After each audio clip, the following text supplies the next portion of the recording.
Oi gente, tudo bom? Eu sou o Caco, esse é Vamos Falar e sejam bem-vindos a mais um Vamos Falar.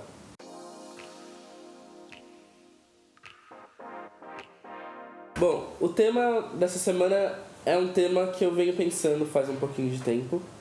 É algo que eu precisei estudar um pouquinho melhor para elaborar um pouco mais do que eu quero falar sobre uma questão que acontece dentro da comunidade negra, ou não negra, mas que também é considerada diversa, há muito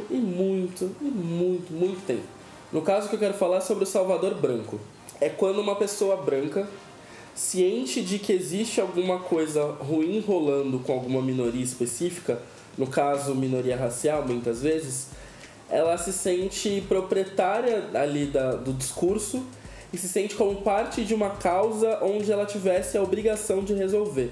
No caso de pessoas brancas que vão para a África e fazem a jornada espiritual toda na África, vivendo com uma vida mais simples, né, como eles fazem questão de colocar, e no fim, para falar de tudo isso, postam uma foto com crianças negras beijando o rosto delas.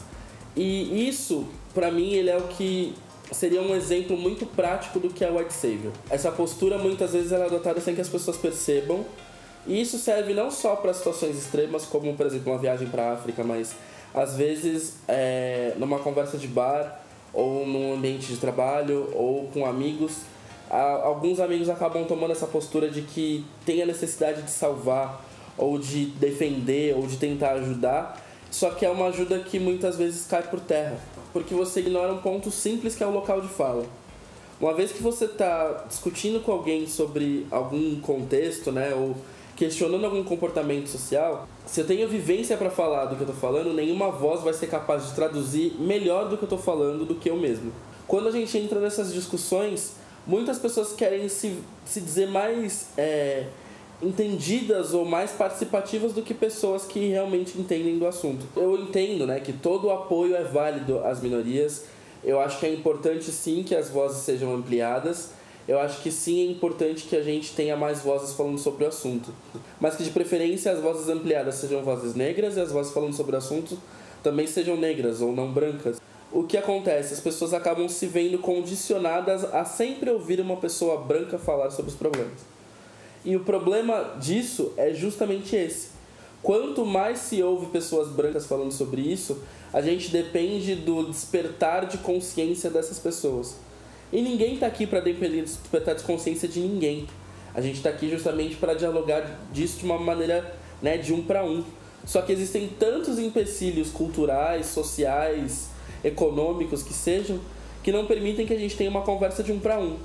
E o problema do white savior é esse. Ele está ocupando um espaço muito importante dentro de algumas narrativas que não deveriam ser ocupados e acabam inclusive atrapalhando causas que fazem parte coisas muito mais importantes. Como as pessoas brancas podem ser aliadas às causas, né? Sem interferir e sem ocupar o lugar de fala. Eu acho que isso não é impossível. Só que eu acho que isso tem que ser pensado muito bem até onde se está disposto a militar sobre e como você está disposto a militar sobre, né? E aí a questão, desde quando isso vem acontecendo? Cara, só no Brasil, desde 1500. Isso já vinha acontecendo há muitos e muitos anos em diversos outros locais, né, que passaram por algum tipo de colonização, algum tipo de situação relacionada, mas aqui vem acontecendo desde muito cedo. Tenta fazer um teste. Você tem algum amigo diverso que não seja branco, especificamente? Pergunta pra ele ou pra ela, né, como é o processo de expor algum tipo de problema que você vive. E pergunta pra ela se alguma vez uma pessoa branca já interferiu esse processo, tentando explicar e dar a luz pra causa de uma forma que acabou tendo a causa roubada pra si. Provavelmente a probabilidade disso ter acontecido é bem grande. As pessoas não se dão ao trabalho de desconstruir essa postura, de entender que essa postura pode ser sim nociva e não algo que esteja corroborando para melhoria de alguma coisa, sabe? Para isso a gente precisa garantir que outras verdades sejam ouvidas com a mesma intensidade com a qual a gente ouve por aí. E principalmente que as verdades ouvidas venham de bocas que estão falando a verdade, não traduções ou parafraseações? Não. Citações? citações de outras pessoas que acabaram virando um argumento. Ainda mais com a questão da desconstrução, é normal que a gente veja isso em diversos contextos. Homem salvador, no caso das mulheres, né, que é o popularmente conhecido como esquerdomacho. E no caso do LGBTs também tem os apropriadores de causa, né, os héteros que são apropriadores de causa, que acham que entendem mais da cultura da comunidade do que a gente, e por sua vez se sentem na necessidade de falar mais sobre isso do que os próprios LGBTs de fato. Percebe que é uma tendência a um comportamento nocivo?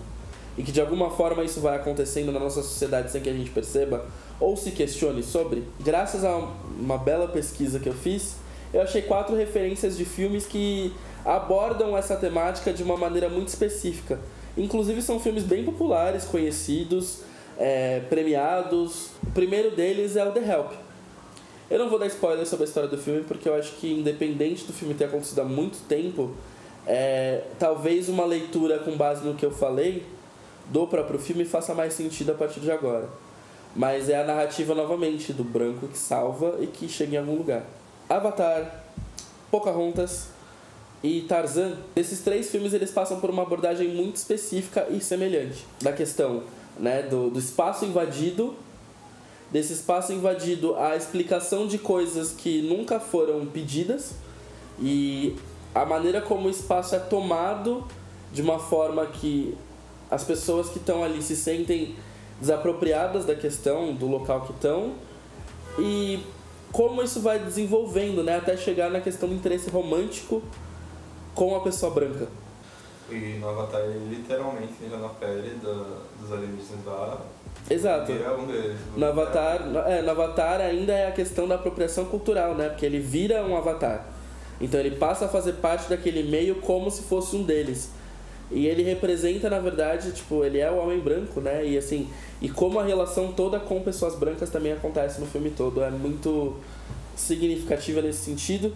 E Tarzan, a história também é muito específica, né? Tipo, dá pra você saber exatamente aonde entra a questão da apropriação, sabe?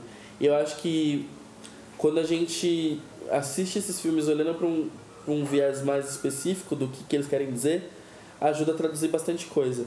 E isso não quer dizer que eu estou, né, sendo contra pessoas brancas ajudando, apoiando, se informando. Eu acho que é necessário que esse espaço seja um espaço democrático, sabe? Eu acho que seja necessário para que os pretos não sejam a enciclopédia ou o Wikipédia preto, sabe? De ter que tirar as coisas do foco, tirar ali as informações para passar adiante. É justamente isso que a gente quer garantir, sabe? Que a informação seja passada. Mas pelas bocas corretas, da forma correta, do jeito correto. Porque isso facilita muito, sabe, o processo. Senão a gente acaba vivendo uma situação de não assertividade nas palavras que estão sendo faladas. Por exemplo, a Rachel, se vocês não sabem, ela é aquela mulher que se dizia birracial. Ó, a foto dela aqui. Ela tem todo um documentário falando sobre ela acreditar que ela possa ser uma pessoa transracial, e ela passou a adotar, por exemplo, costumes e cultura e tudo o resto da comunidade negra porque ela se entendia enquanto uma mulher negra, mesmo sendo branca e eurocêntrica. É uma necessidade tão grande de ajudar e desmistificar e arrumar questões que estão aí em aberto há tanto tempo, e uma sensibilidade tão grande que a pessoa não se toca que a falta de noção dela é tamanha, sabe? Porque ela não entende nada da vida que está sendo retratada na frente dela. Através da militância, as pessoas conseguem se organizar politicamente de alguma forma, né, para trazer luz para essas questões. Se eu tenho alguém que está impedindo o foco de luz nessas questões, eu não tenho um aliado, eu tenho alguém me atrapalhando. E assim, o que acontece no caso do Salvador Branco é que muitas vezes o Salvador Branco ele é uma fonte de despreparo e de retrabalho muitas vezes, porque assim, a gente acaba na necessidade de ter que recontar as histórias e ter que reforçar pontos já falados para que eles não caiam no limbo ou sejam mal interpretados dentro do que a gente quer dizer. Se por acaso você percebeu que esse comportamento ele está presente em você, busque entender de que forma você pode dialogar com as pessoas sem ocupar o lugar de fala delas. O racismo estrutural e o racismo em sociedade, a gente vê isso o tempo todo.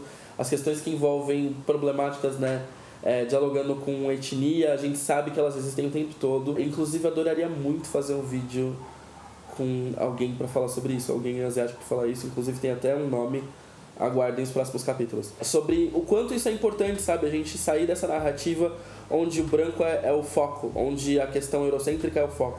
A gente precisa começar a dar foco para outras bases que contem as suas histórias e seus dramas e suas vivências de uma forma mais proprietária. Para isso você precisa ouvir e respeitar os espaços dos outros, dar vez para quem tá falando, não se emocionar tanto a ponto de tomar para você uma coisa que não é sua. E a minha conclusão para isso tudo é o seguinte, olhe para isso de um ponto onde você entende onde você está. E não um ponto onde você se sinta no conforto de representar uma outra pessoa, porque isso nunca vai ser capaz. Você nunca vai conseguir trazer as questões que a pessoa vive da mesma clareza e dor do que ela. Até mesmo uma pessoa confusa sobre o que ela viveu, mas vivendo, ela tem muito mais clareza para dizer do que você, que não sabe e tá ali só no apoio e na contenção. Gente, eu espero que vocês tenham gostado. Eu tô sempre fazendo bom, gente, que é justamente para trazer vocês para perto. É como se fosse um abracinho depois do final da conversa, sabe? Eu espero que vocês tenham gostado do vídeo. Tô me aprofundando para trazer outras pautas que sejam importantes.